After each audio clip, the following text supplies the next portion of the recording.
Hello दोस्तों, welcome to daily one question practice series for CSIR net life science 2023। आइए video शुरू करते हैं और देखते हैं आज कौन से क्वेश्चन को हम प्रैक्टिस करने वाले हैं। तो देखिए आज की इस वीडियो में जो क्वेश्चन हमारे सामने है ये जून 2022 शिफ्ट 1 का क्वेश्चन है और यूनिट नंबर 2 यानी सेल बायोलॉजी का एक क्वेश्चन है। और यहाँ आपको दिया है in eukaryotes DNA replication must occur with extreme accuracy and only once to prevent the damaging effect of the gene amplification. The following statements were made regarding possible mechanism involved in the achieving tight regulation of DNA replication. यानी question में आपको कहा है कि eukaryote के अंदर हम सभी जानते हैं कि जब सेल साइकिल होती है तो सेल साइकिल का जो एस फेज होता है केवल उसमें ही डीएनए का रेप्लिकेशन होता है, उससे अलग कोई भी फेज में नहीं होता है। और जब एस फेज में डीएनए का रेप्लिकेशन होता है तो वो काफी एक्यूरेसी से होता है, यानी उसमें एरर की जो चांस है वो बहुत कम होते हैं। तो यहाँ आपसे पूछा है कि सेल ऐसा कौन कौन सा मैकेनिज्म फॉलो करता है जिस वजह से सेल साइकिल में केवल एक बार ही रेप्लिकेशन होता है और वो भी काफी एक्यूरेसी से होता है। तो यहाँ आपको दी गई है 4 स्टेटमेंट, आपको बताना है कि कौन कौन सा स्टेटमेंट यहाँ सही है। फर्स्ट में लिखा है high APC activity in mitosis and early G one phase of the cell cycle that trigger the destruction of the CDT1 inhibitor geminin thus allowing the CDT1 to be active in early जीवन to load the helicase. देखो मैं आपको बता देती हूं कि जैसे सबसे पहले आती है जीवन फेज, उससे आता है एस फेज और एस फेज से आता है फिर G2 फेज और G2 फेज से आता है M फेज।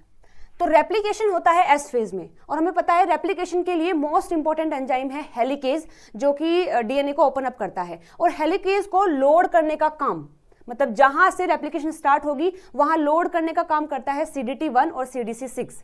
तो क्या होता है जैसे जीवन फेज आती है तो जीवन फेज में ही हेलिकेज को लोड कर दिया जाता है। देखो इस बात को आप ध्यान रखना, हम ये सोचते हैं कि रेप्लिकेशन यहां स्टार्ट होगी तो हेलिकेज इस फेज में ही आएगा, लेकिन ऐसा नहीं है। हेलिकेज को जीवन फेज में ही लोड कर दिया जाता है और जब एस फेज आता है तब वो रेप्लिकेशन करवाने में हेल्प करता है। तो यहाँ जीवन फेज में ही ये जो हेलिकेज है जिसको MCM हेलिकेज बोलते हैं इसको लोड कर दिया जाता है। और उसको लोड करता कौन है? इसको लोड करता है CDT1 और CDC6। लेकिन CDT1 जो है उसको एक प्रोटीन ने अपने आप से जोड़ रखा है जिसका नाम है जेमिनिन, तो जेमिनिन इसको पकड़ के रखता है ताकि ये फ्री ना हो जाए।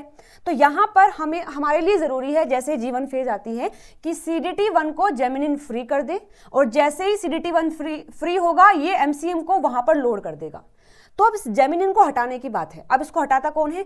यहाँ एक एनाफेज प्रोमोटिंग कॉम्प्लेक्स होता है जो कि M फेज में, इसकी M फेज है यहाँ प्रेजेंट होता है और जब अर्ली जीवन फेज होता है वहाँ पर भी प्रेजेंट होता है। इसका काम है कि ये जेमिनिन को यहाँ से हटा देता है, रोक देता है। मतलब एपीसी का काम है कि जेमिनिन को यहाँ से हटा देना। जैसे ये हटता है तो जेमिनिन अलग हो जाता है, ये फ्री हो जाता है और जैसे ये फ्री होता है ये हेलिकेज को यहाँ लोड कर देता है और फिर आता है एस फेज, यहाँ हो जाती है रेप्लिकेशन। ठीक है, ओके।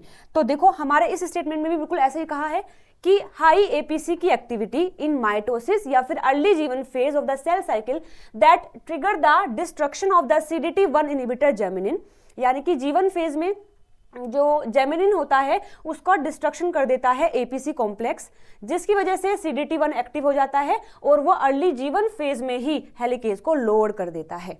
तो ये स्टेटमेंट तो बिल्कुल सही दिया है। ठीक है, अब यहीं पर मैं आपको बताऊं सी के बारे में। MCM helicase load at the S phase of the cell cycle so that replication begin only at the S phase. ये बात गलत है, अभी हम पढ़ के आए हैं कि जो हेलिकेज होता है वो जीवन फेज में लोड किया जाता है ना कि एस फेज में। तो ये स्टेटमेंट हो जाएगा गलत। अच्छा, बी में लिखा है activation of SCDKs that regulate the phosphorylation specific initiator protein in the S phase. ये बात बिल्कुल सही है, हमने पढ़ा भी है कि जो MPF फैक्टर होते हैं ये MPF फैक्टर हेल्प करते हैं ट्रांजिशन में, यानी G1 से S में जाना है, S से G2 में जाना है, तो इस ट्रांजिशन को करवाने के लिए वहाँ कुछ MPF फैक्टर होते हैं और ये MPF फैक्टर बने होते हैं CDK और साइक्लिन से। और ये जो साइक्लिन है CDK है ये डिफरेंट होते हैं डिफरेंट फेज के लिए। तो जो एस फेज वाला CDK है उसको आप कह देंगे SCDK और ये कुछ ऐसे प्रोटीन को इनिशिएट करता है, एक्टिवेट करता है जो कि एस फेज को रेगुलेट करने में, ऑन करने में, ऑफ करने में हेल्प करते हैं। तो यहाँ पर भी यही लिखा है कि activation of SCDK that regulate the phosphorylation of specific initiator protein in the S phase. तो ये स्टेटमेंट हो जाएगा सही। ओके, फोर्थ में लिखा है CDC6 and CDT1 bind to the origin recognition complex यानी ORC that help in the pre replicating complex assembly only after the mitosis.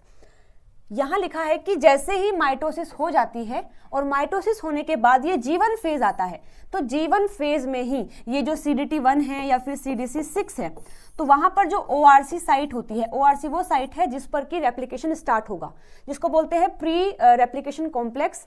तो वहां पर ORC साइट पर ही ये CDT1 CDT6 हेलिकेज को लोड कर देते हैं, जिससे कि जब एस फेज आएगा तो वहां से रेप्लिकेशन को स्टार्ट किया जा सके।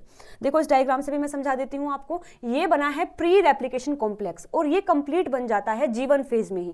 बनता किस चीज से है, वहां पर एक ORC होती है, ओरिजिन साइट होता है, CDT1 होता है, CDC6 होता है और उसने MCM हेलिकेज को भी यहाँ लोड कर दिया है। इन चारों से बन जाता है प्री रेप्लिकेशन कॉम्प्लेक्स। अब जैसे ही एस फेज आता है तो वहाँ रेप्लिकेशन होती है, G2 फेज आता है और देखो यहाँ पर ये भी दिखाया है कि जो CDT1 है उसको बाइंड कर लिया है जेमिनिन ने, ठीक है ना। जेमिनिन जो है वो उसको यहाँ बाइंड कर लेता है। अब जैसे ही एम फेज आती है वो ऐसे ही बाइंड रहता है, क्योंकि एम फेज में CDT1 का कोई काम नहीं है। लेकिन एम फेज से जैसे ही आती है G1 फेज, तो वहाँ जरूरी है कि जो CDT1 है वो फ्री हो जाए। मैंने आपको अभी बताया था। तो CDT को फ्री करने के लिए जेमिनिन को अलग कर दिया जाता है और CDT को फ्री कर दिया जाता है। जेमिनिन का डिस्ट्रक्शन कौन करता है, APC कॉम्प्लेक्स, ठीक है। तो देखो यहाँ पर ये जो फोर्थ स्टेटमेंट दिया है ये भी सही है कि जो CDC6 और CDT1 है वो बाइंड कर लेते हैं ओरिजिन रिकॉग्निशन कॉम्प्लेक्स यानी ORC पर, जो हेल्प करता है इन प्री रेप्लिकेटिव कॉम्प्लेक्स असेंबली में ओनली आफ्टर द माइटोसिस, यानी माइटोसिस के बाद और G1 फेज में। तो ये स्टेटमेंट भी बिल्कुल सही है, यानी सी गलत है, बाकी सब सही है। तो देखो सी इसमें दिया है तो ये भी गलत हो जाएगा, ये भी गलत हो जाएगा और ये भी गलत हो जाएगा। आपके पास बचा है थर्ड ऑप्शन जो कि है सही आंसर इस क्वेश्चन के लिए।